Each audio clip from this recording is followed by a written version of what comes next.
Well, good morning, everybody. Welcome to the Unreal Show. A little late on the live action, Josh. No, we're right on time. Okay, got you. Sunny and 70 somewhere, right? You better believe it. Hey, it's a call-in show, 316-462-3673. Anything ailing your car, tires, brakes, batteries, anything in the automobile world, love to hear from you. And you get a great price package by it over $205 just for calling in, not the chat line. Calling in. Josh, what's in that package, buddy? So we're going to mail it out to you, but it's going to consist of the works, which is an oil change and tire rotation. We use Motorcraft oil and filter products here at Mel Hambelton Ford. While we're performing that, we're also going to complete a multi-point inspection on your vehicle, checking over the brakes, tires, steering, suspension, all the safety-related components on that vehicle. Just making sure that it's ready to go for that next 5,000 miles of driving. You'll get yourself $10 to Mel's Diner, so you can get yourself something to eat and drink while you're here with us at the Big Corner. Complete nitrogen for your tires, so you get all the great benefits that nitrogen has to offer. And then a BG products package, which consists of a can of MOA or motor oil additive for your engine oil, and 44K for your fuel system. Again, just getting that vehicle geared up and ready to go for that next 5,000 miles of driving. So, all right. 316-462-3673. That number comes right into our front desk. Tell the girls we get patched into the podcast. And if Josh and I are paying attention to our phone, we'll get you in pretty quick. If not, you might have to wait a little bit too. Please hold. Yeah, please hold. So anyway, Josh, a couple of things I want to talk about today. Okay. First of all, Amazon Autos. Okay. Back in November, Ford announced with a partnership with Amazon that they would start selling our certified pre-owned cars on the Amazon site. Okay. So when that email hit me, I immediately called my certified pre-owned rep and said, hey, what do we do? He immediately sent me over a link. I filled that link out, and I filled out before I even got the phone with him. Didn't hear anything, which I'm sure as big as Amazon is, as many Ford dealers there is, that kind of thing. I thought, we're just kind of there. So when we went to NADA in, what was that, February? Yeah. 1st of February. Yeah. Would have been first part of February, I believe. I told Lisa we need to go to Amazon, and we did. Josh and Rochelle went to a class. Lisa and I headed over to the Amazon booth and walked in and found some people we actually knew, which was cool. Yeah. From previous other ventures. Yeah. So sat down with them, and we started filling out the paperwork, and we filled out a bunch that day. Then we came back the second day, filled everything out, and then came back to get live. And we got live here about, 2 weeks ago. Yeah. Something like that. So if you want to check it out, just go to Amazon and click in Amazon Auto, click on CPO or Certified Pre-Owned. You can even check used. There's a used car tab too. And jump on there and see our deal. Now, here's the thing about Amazon is you can do everything with them online. I would get the notification as you're ready to purchase the car, and I will send you a notification say I've got it, and then I can send you all the e-signature forms in there for you to fill out. You can check off any extended warranty, gap coverages, all that kind of stuff that you would like to have. We do it all digitally, and all you have to do is come to the store, prove your identity that it's you, and take delivery of the car. And you've done everything online and not have to do anything whatsoever here in the store other than pick up and deliver the car. I think it's cool. I think it's neat. People want to save time, want to do it online. And, as much as at the first, it wasn't a big Amazon because of losing brick and mortar stores around and stuff like that, like it is. It's pretty dang convenient. Yeah, it's one of those things that you just see more and more people trending that way, right? And like a lot of other industries, the automotive industry is not immune to change or doing things differently. We've talked about this on multiple occasions, just throughout, whether it's parts or service or sales. This industry is always revolving, right? And This is just kind of the next step to make it convenient for customers, for sure. Jeff says prime delivery. Well, let me tell you about that.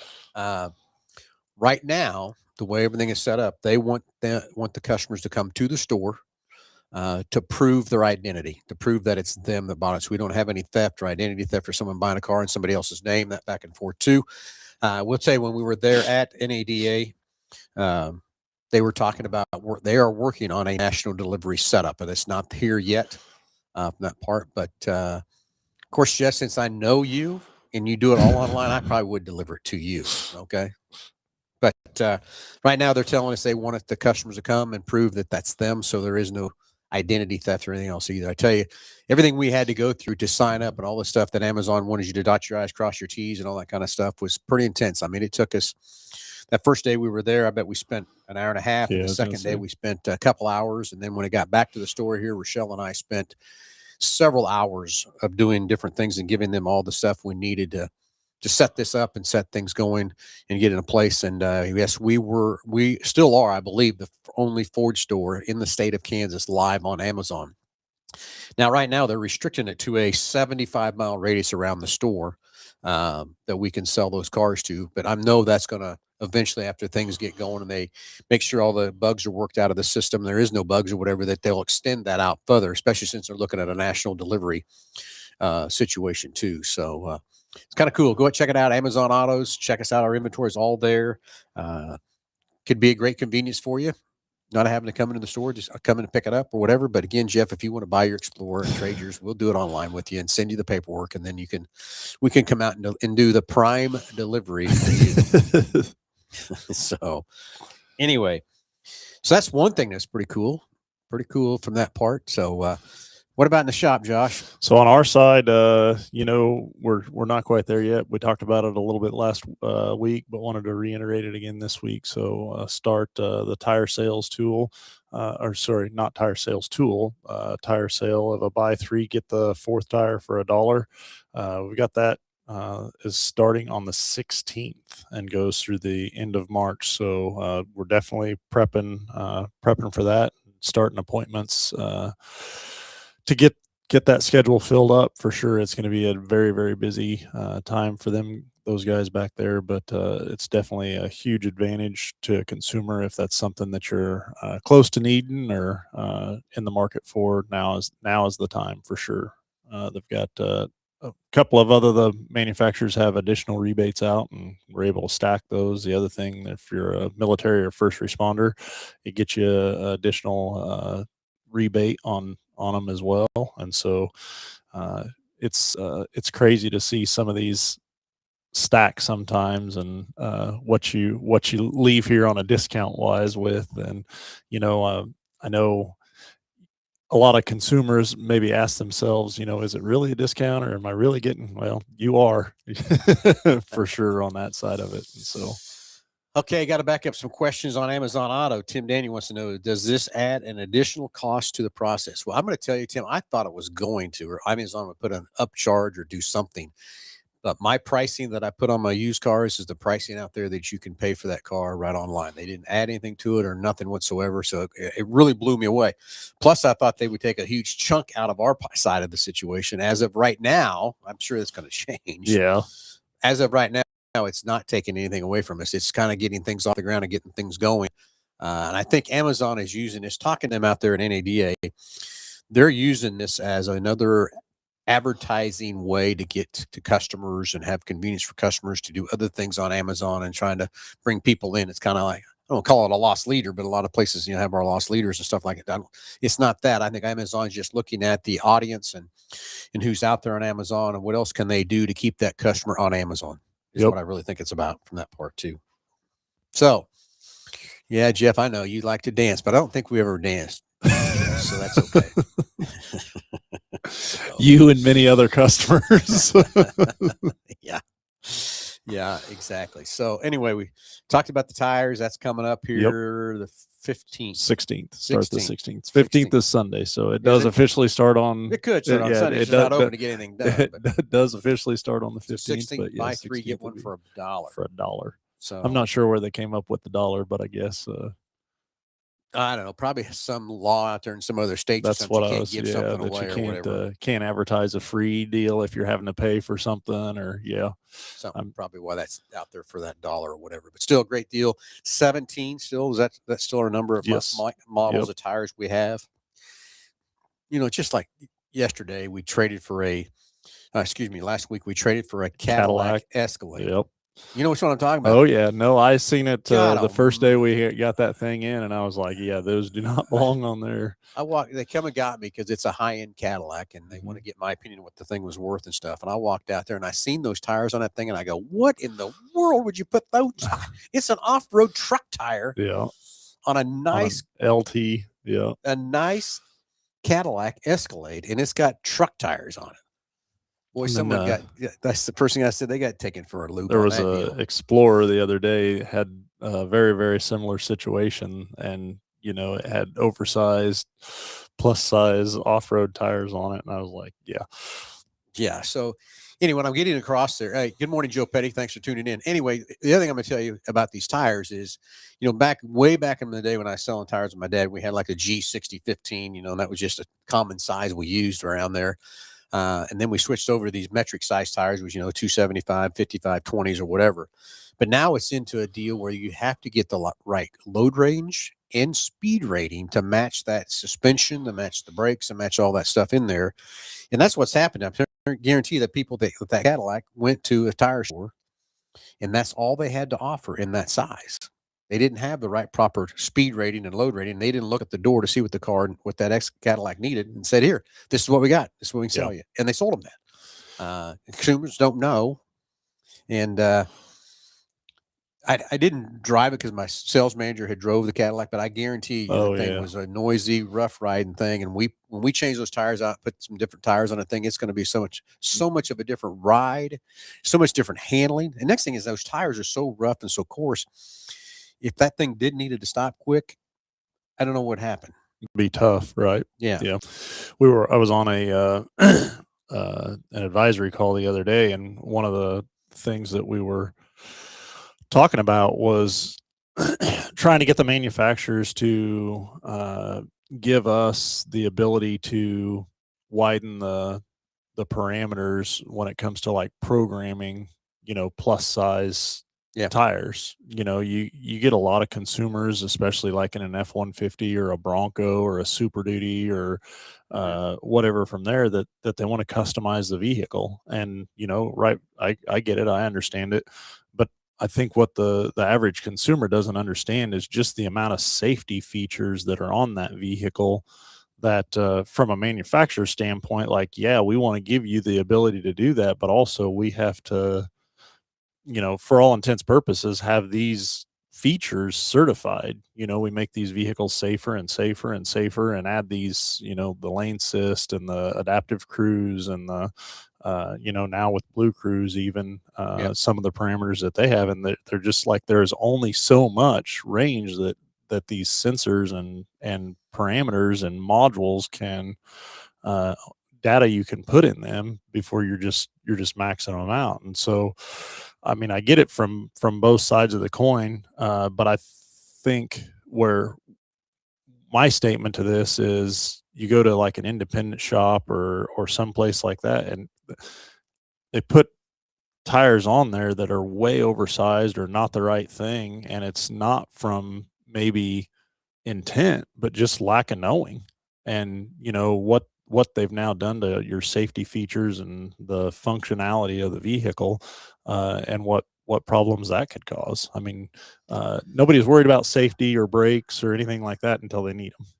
Well, and here's the thing about it. When you come to us or the manufacturers, they have to go through all that testing and Yeah, certified and make sure that they meet the safety standards. When you go to the aftermarket world, there's none of that. yeah, Zero.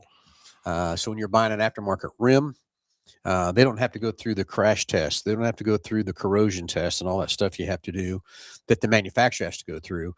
And that's why I've always, whenever Ford comes around with the accessories and stuff like that, I push so hard for their wheels. But I understand now why. I mean, I've known that for many years, but because they got to go through all that testing and stuff when they bolt that rim on that truck, it's got to pass that. And it's not during this morning. I'm sitting at this stoplight ready to turn into the store, and here sits a Super Duty in front of me, puffing too.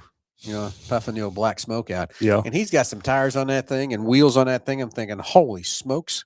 And it's a dually too, sticking out there like a god awful thing. I'm thinking, how in the world is that safe? If those lug nut studs have got to be just under so much stress and so much I'd hate to be if that broke and the thing come flying at me and hit me or whatever. But Well, anyway, safety things is what I get where you're pushing on that, Josh. But I wish there was a little bit more lenience we could have, but I get why Ford's got that liability out there, or any manufacturer's got that liability. It's not just Ford, it's GM, it's Chrysler, it's everybody that has that liability out there now today. And in the sue happy world we're in today, it's easy to get. I would be curious to know that, and maybe Jeep, but I would be curious to know if there's another manufacturer out there that has as many different accessories than Bronco. I mean, there are so many freaking things that you can add, and what I mean by that is, you know, when you look over a Bronco, just the for example, you know, on the roof portion of it, I mean, there's like pre-drilled pilot holes for accessories and attachments and things like that, you know, that are along to it. And I know I'm sure Jeep has quite a few of them as well. But sure they do, I mean, there's just gobs and gobs and gobs of accessories that you can put on those things. And it's kind of neat seeing the different, you can take the exact same vehicle and two people can upfit it, you know, and just customize it their way and get two totally different looks, right? And then there's sometimes you're like, that looks pretty good. And then there's sometimes might take a step or two back on that deal. Yeah, exactly. But again, Ford just launched a new accessory website, which is pretty cool out there too, to help with that, to personalize your trucks and stuff too. What I love about the Ford accessories, you go to the aftermarket world and buy that accessory. And looking at the pricing stuff, we're very competitive. But the warranty is the difference. Mm-hmm. You go to the aftermarket world, you're going to get maybe a year warranty. With Fords, you're going to get a 3-year, 36 warranty with them accessories, with the labor covered. Yeah. With an aftermarket world, I promise you, if there's something happens to that accessory or something goes wrong with that accessory in that 1 year, you're gonna have to pay or do it yourself or pay somebody to switch that accessory on and off. They're not going to pay you to switch it with. So, but again, with the Ford accessories, those are all been through the certifications, through the crash test, all that kind of stuff to make sure they're going to fit and wear right and handle right and do everything that it needs to do from that part. And in some sense, they're going to be more money. Yeah, but you know what? I'd rather spend a little bit more money knowing it's safe and it's ready to go and can handle a crash if I'm in a crash. Hopefully, God, I never am. But if I am, I want to know that accessory stood up and did its job. Yeah, I agree with that. So 316-462-3673. Let's get the phones ringing. Love to hear from somebody. Let me give you that price package about over $205. Hey, so tonight, time change. How about that? Oh, I love it. I wish they'd just stay that way. Yeah. I thought that a couple of years ago we voted in or did something. You know, that's controversy every year. If they took it away, then what would we have to, you know? Yeah, I get it. What would we have to not like about it, right? Mm-hmm. But yeah, that extra hour of daylight, you know, in the evenings, I'm all for that. But then also for me, that means spring and warmer weather, you know, nothing below the teens like somebody thinks they can predict. I did it. I predicted it. To this point. No. It's all over. Oh, okay. I'm certified now. I'm a certified meteorologist. I said no more teens, and it's happened. To this point. Mm-hmm. Yeah, no more teens until probably, I'm going to say, October next year. Whoa, that's awful early. Dang. So what? I'm not saying it's going to happen in October. I'm saying at least no teens through October. Oh, gotcha. Okay, so what? I guess where I was headed with that is this. I mean, spring and race season. So what's the first race? Well, it should have been last night. Okay, and how'd that go? Well, we didn't go. Well, I know, but you surely watched it. No, I didn't stay up for it. Really? I watched the dirt late models out in Florida. But they did race. Did race, yes. Okay. Yes, they did race, kind of. But that's okay. They're only racing tonight. It was supposed to be a 2-day race, and it's 8 hours to drive where they're racing in Louisiana. And did I want to go? Yeah, I want to go race, but I didn't. I wasn't very enthused about that 8-hour trip there and an 8-hour trip back. Can understand that. But then when I saw it was only 1-day race, and even if I had, the reason we're not racing is the motor's not back from getting freshened and everything. But even if we did have a motor in the car and everything was ready to go, I still don't think I would drive 16 hours for one race. I just for one night. Just don't think that's That just don't make sense. Just not 16 hours to race for a couple. No, I'm out. So, yeah, our next race is coming up. Going to go to Arrowhead, I believe is Arrowhead in the end of March. Let me verify that here real quick. I believe I can't keep everything in my head, but yes, we are headed the 27th. If I can get the right. Yeah, Arrowhead, 27th and 28th of March is going to be our first race. So excited for that. Excited to go race. Excited to get back in the season and get things happening. And then let's talk about Salt City. Yep. May 8th and 9th is going to be our first race over. That's a Salt City 100. We moved that this year. Reason we did move it is because just scheduling stuff and dates that are available that we could race over there in Hutch. But the USAC has got a new race director, Cody Swanson, who is he used to drive Silver Crown cars. He's still driving, but he's not driving a Silver Crown, but he has taken over as race director for Silver Crown and has really revived a lot of life back into this. And when they called us, and been talking a lot to Cody through last summer, I even met him at PRI and had a long talk with him about different things that's coming up. And he is really reviving and getting these drivers more enthused about Silver Crown again and putting some life back into the sport, into that series. The thing I was kind of disgruntled with at our last couple races at Hutch was those cars race on the smallest track they race on is a half mile, but they go clear up to a mile and everything else too. And they have different pay structures for the size of the track. I didn't know, Nick didn't know, but the pay structure that we've been paying the last couple of years is for mile tracks, and we're a half mile.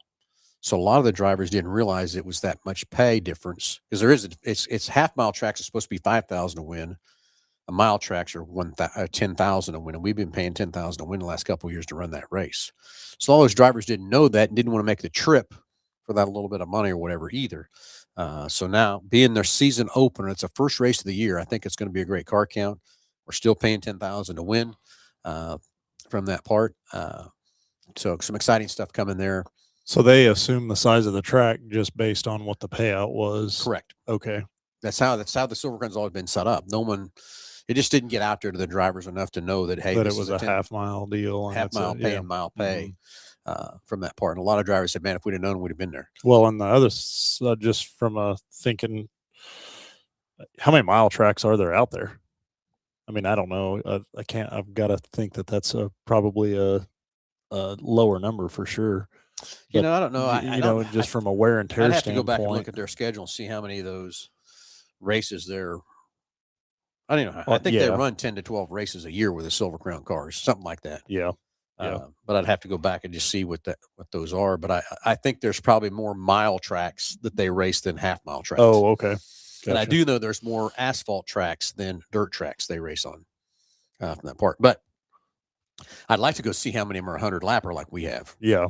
Very, very few of them are 100 lappers from that part too. So anyway, so it's just excited for May 8th and 9th to get Salt City kicked off. Jump over to the website. You can see all the dates we're racing. Got a great schedule of cars coming through. A lot of racing in May, but nothing in June. We just couldn't get any dates pulled together with the fairgrounds. And we're going to be done racing in August.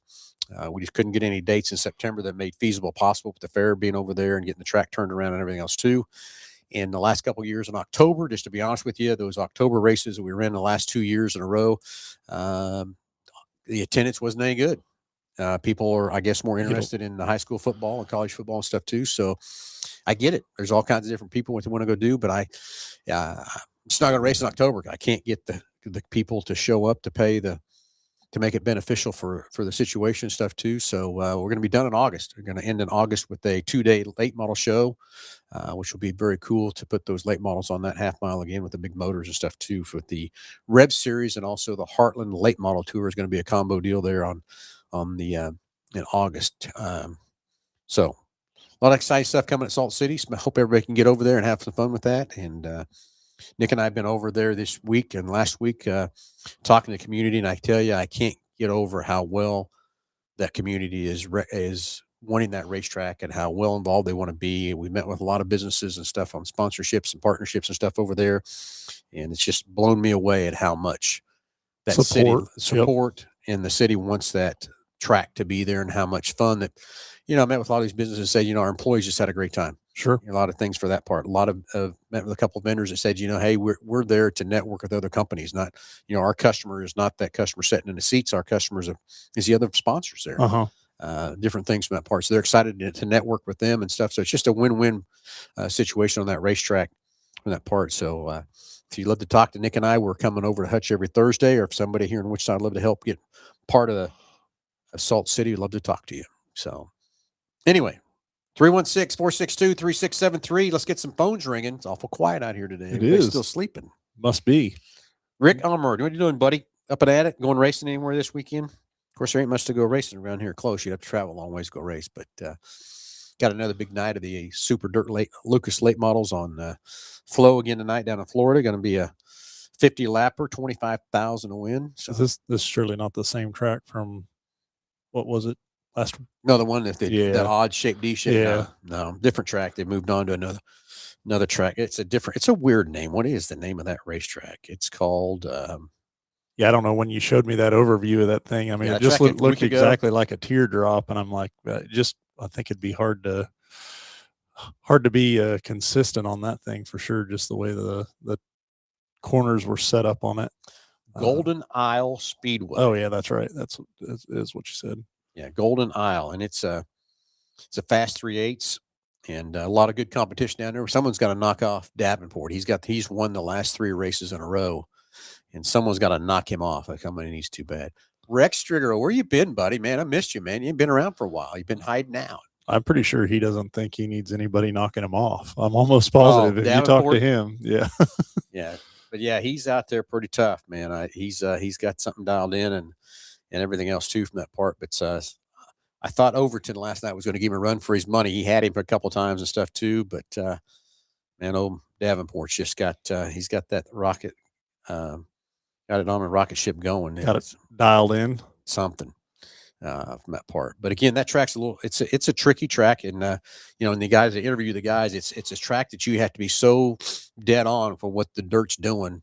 If you're off just a little bit, your car's way off, and just kind of proving that. I mean, the first part of the races this week, Brandon Shepherd was up there in front of everything. Now he's kind of in the middle of the pack again, and they've missed something there just a little bit. And I promise you, it's just a simple little adjustment here or there that's changed that car just enough, because those guys are running within the hundredths of a second of each other in those laps, qualifying the top 10 are within the 2,000ths of a second of each other, qualifying on a 3-mile track. They're right there.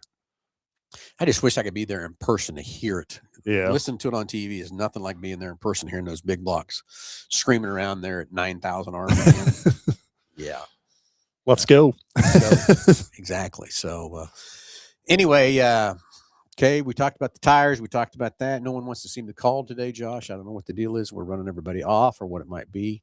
Or everybody's got everything all serviced up and ready to go. It's that weather prediction that you threw out there is scaring everybody off, maybe. I said no teens, man. It should be great. They should be all on board with that for sure. Sure would hope so, that part. What else can we discuss here, since we can't get anybody to phone call us up? One of the things that for sure that we're looking at pretty hard, and I was going to throw this out there, but was like RO count for service departments or growth in that aspect. And I guess where I was going with that is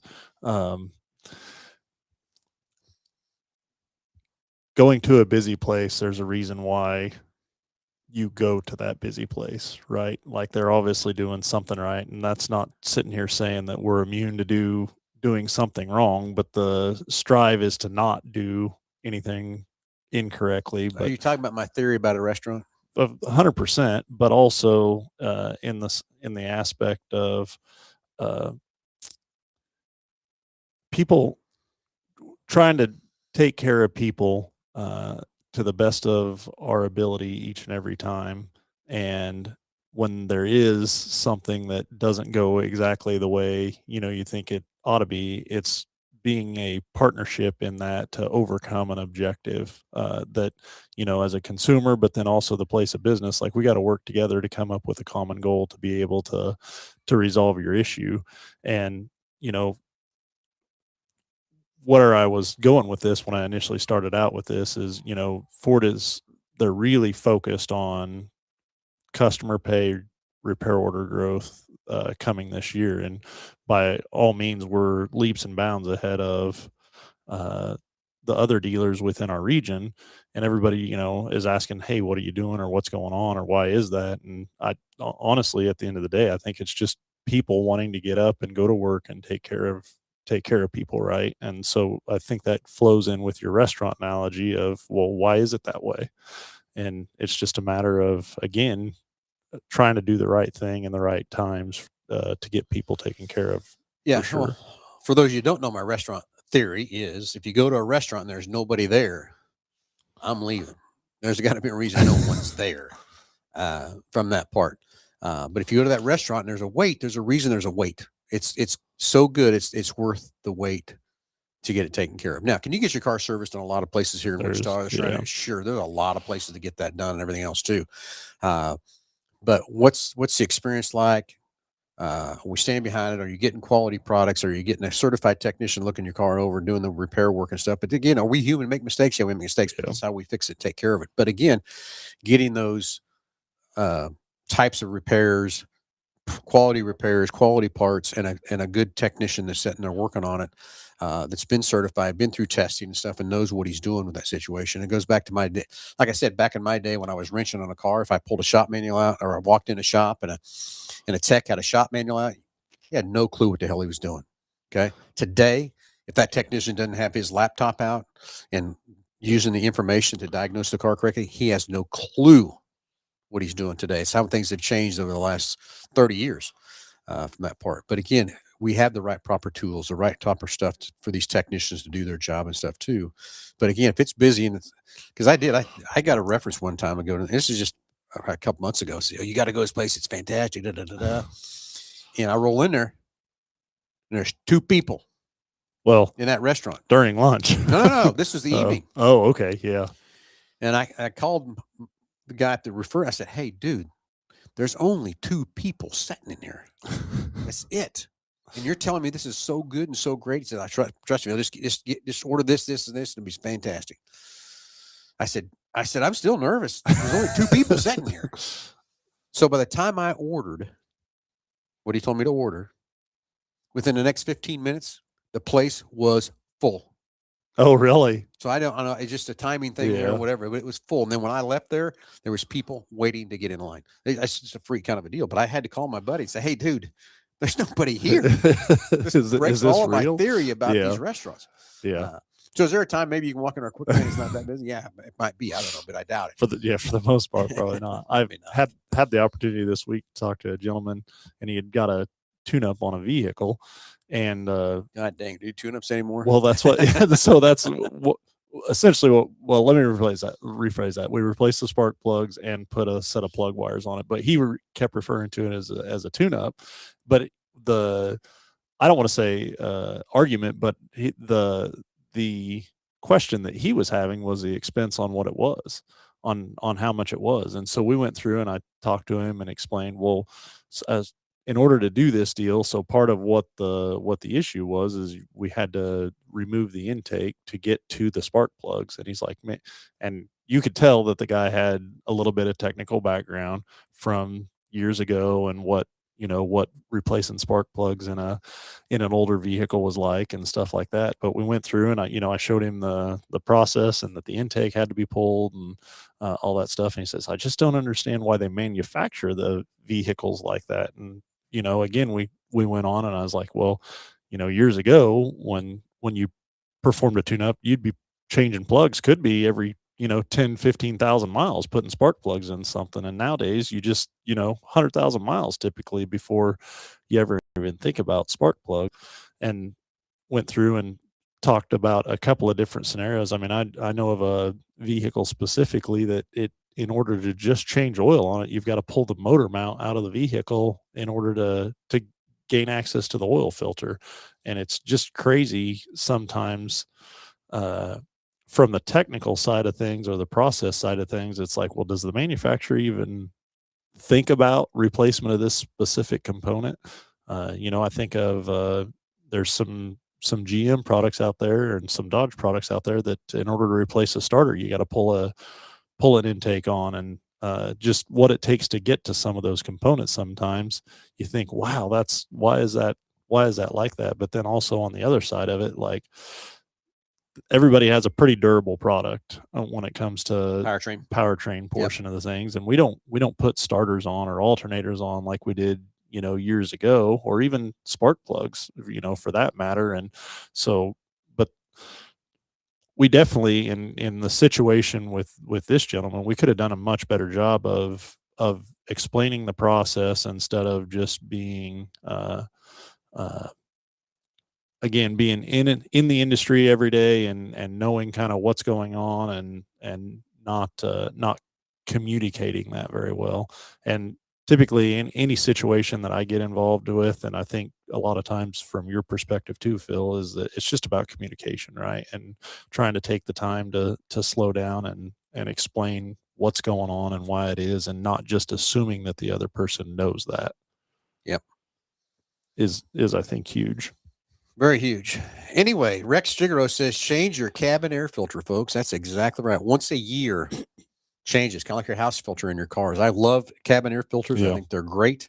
I wished every stinking car in the world had them. It would save a ton of preventative maintenance on those evaporator cores and the heater cores in there and stuff too, from that part. But you think about how much air goes through all the air that runs through that deal, and the dirty air. You think your house has well, yeah, and it's not driving through through driving through dirt roads at 70 mile an hour, and going the way the wind blows out here and all the stuff and everything from that part. So think about that cabin air filter once a year, and if you screw up and don't replace it, BG's got a great service called the AC vent service, where we take and put a chemical inside that heater case, and it goes in there and eats up all that gunk and grime and stuff. And I tell you, every time I've seen one of those done, what's coming out the drain hole where your AC would drain out of, it's just nasty black stuff coming out of it. And think about that's what's blowing across that evaporator and coming through the vents and coming in that you're breathing. That's what I want to breathe. I don't know about you, but so anyway. Yeah, that's probably, I would say, I was going to say one of the, it would be on the higher end of things that typically you see from lack of maintenance out of consumers. And I think a lot of times it's just awareness, and people don't even know that it's there.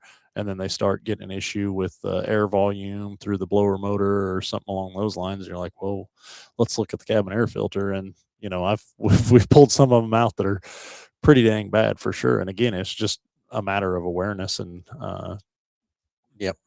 Exactly. That is getting way better as far as vehicles that are equipped with it. You're seeing pretty much everything at this point is equipped with one. But years ago, it would be questionable. You could have two of the exact same model, and one would have it and one wouldn't. And, it was more of an option than it was a standard product for sure. Okay, well, no one wants to talk to us today, Josh. Kind of hate it. Happens from time to time. They're still mad at me. I predicted no teams. Should be happy for that. You would think so. I am. Trust me. I got up this morning, it's 35 degrees. I'm thinking, okay, hold on. It's still 35, no team. Long way from the teams. It is, yes. So I should have made a bet on that. Like I should have made a bet last week. I was just about ready to make a bet on Tyler Reddick. First driver in NASCAR history to win the first 3 races. No driver in the history of NASCAR has ever done that, and he did it. Really? Are you ready for this? I was ready to bet. And if you'd have bet $100 on him to win that, okay, it would have paid you $200,000. And I was ready to make that bet, and I thought, there's no way he's going to do it. So I didn't make the bet. I was so close to making that bet. I'm not kidding you. And then he won it in 3 in a row. I'm not betting this week. I can promise you that. Yeah, 3 in a row. First driver to do it in history. What's 100 get you this week? Yeah, I don't know. But I don't know. Good job, Michael Jordan and Team 23X. That's pretty huge for those guys to win 3 in a row like that. As much as Michael Jordan's got a lot of victories under his belt here lately. That's for sure. Yeah, exactly. off the record, I think that's Michael Jordan saying thank you, NASCAR. Yeah. From that part. So Michael Jordan love you to death for that part of keeping the racers alive in NASCAR. I just wish you had a oval in front of that car instead of a damn circle you got on the front of those cars. Would be a lot better. But maybe someday you realize you can go race a Ford, maybe. But I don't know. But anyway, NASCAR's coming. I ain't know how they're racing this weekend. But yeah, I wish I told Josh. I was sitting there with my DraftKings up, ready to make that bet, and I said, "There's no way he's going to do it." And I shut my phone off. And the race started, and then it comes back, and he won. And I go, God dang, what would that have won? Then a big old post come up and said that if you'd have bet $100 on him to win that, it'd have paid you $200,000. Dang it! Oh well, missed it by that much. Yeah, just a little bit, right? Hey, everybody, thanks for tuning in. Thanks for watching. We're going to cut out since no one wants to talk to us today, but that's okay. Hope you all listened to us. Hope you had some fun. Hope you learned something. If not, it's okay. We'll try again next week at 9 o'clock. So, everybody, have a great Saturday. We'll talk to you next Saturday.